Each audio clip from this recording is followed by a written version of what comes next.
everyone, welcome to the last week in this teaching series of GPS groups as we wrap up the teaching series, Who Do You Want to Be? I hope it has challenged you in how you view doing life and that you now understand the type of life that God wants to bless and support and get behind.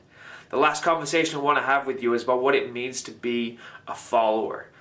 Someone who God calls on and sees as someone who's striving to follow Him, to follow Jesus Christ.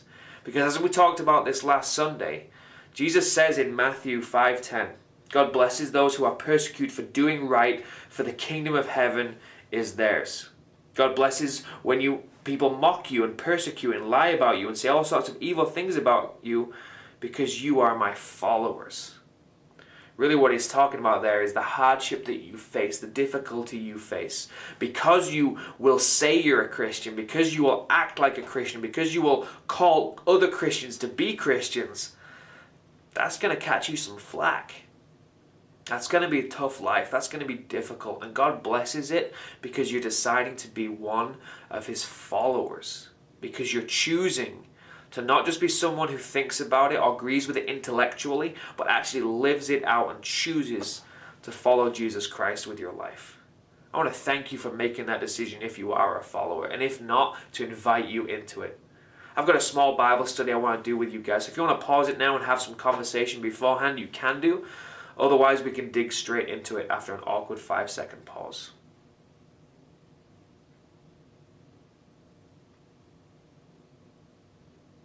And we're back.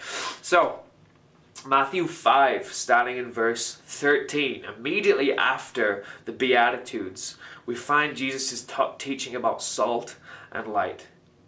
Jesus says to His disciples, His followers, no one else, you are the salt of the earth. What good is it though if it's lost its flavor? Can you make it salty again? Nah, you may as well throw it away. What He's talking about is you are to be flavorful, like salt is, what we use it for. It's important for so many things, but mainly we use it so that it can be used to flavor things. So what good is it if a Christian doesn't have the flavor of a Christian? What good is it if a follower doesn't taste like a follower? What He's really talking about here is if you're going to follow, then follow. Look like, taste like a believer. Someone who's living life out the way that Jesus says God will bless it through the Beatitudes. He then goes on to say in verse 14, you're the light of the world, like a city on a hilltop that cannot be hidden.